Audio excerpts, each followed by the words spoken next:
Welcome to your personalized deep dive. So you've made it through the main part of the interview, handled the questions, but now what? We're zeroing in on those crucial final moments. Exactly. That ending part, it can really stick in the interviewer's mind. Right. It's about leaving that lasting positive impression. So today, we're digging into strategies pulled from our research to help you absolutely nail that closing. Make them think, yep, this is the one. We've got some actionable tips, things you can actually say, and also how you carry yourself. It's about finishing strong. Okay, let's jump into the words themselves, the closing statements. We found 3 core ideas for phrases you can adapt. First up, gratitude, but with specifics. Not just a flat, thanks for your time. No, exactly. Something more like, thank you for your time today. I found learning about the upcoming AI project really interesting. See the difference? Big difference. It proves you were actually listening, right? That you picked up on something specific they mentioned. Shows genuine engagement. And it makes the thank you feel, less generic and more thoughtful. It taps into that recency thing, what they remember last. Precisely. Okay, second key phrase idea, reinforcing your enthusiasm. You got to show you're still keen. Yeah, leave no doubt. Yeah. So maybe something like, this conversation has just made me even more excited about the chance to contribute here at company name. Something like that. That works well. It's positive, direct, without sounding desperate. It just confirms your interest level right at the end. Makes sense. And the third one is about being proactive about what happens next. Right. Shows you're organized, thinking ahead. So you could say, I'm really looking forward to hearing about the next steps.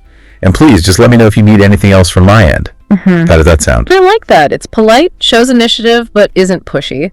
And that offer of providing more info is, helpful and shows you're serious. Okay, let's try and picture this in action. So the interview's winding down. You might say, well, thank you again for meeting with me. It was particularly insightful hearing about how your team handles collaborative projects.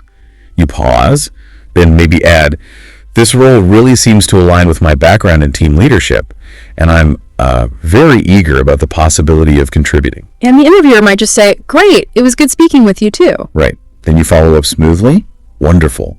Could you perhaps share a general timeline for the next steps in the process? Happy to provide anything else needed. And they might reply, we're hoping to decide by early next week. Perfect. Then you close with, okay, that's helpful to know. Thanks again for everything. Clean, confident. Yeah, the key is it flows. It doesn't sound like you're reading from a script, hopefully. More like a prepared, confident wrap-up. Exactly. Okay, let's switch gears slightly. Beyond the words, the non-verbals. These matter too, right? Oh, hugely. Your body language is talking even when you're not. First thing, a genuine smile. Simple, but effective. Even on a video call, people can sort of hear a smile.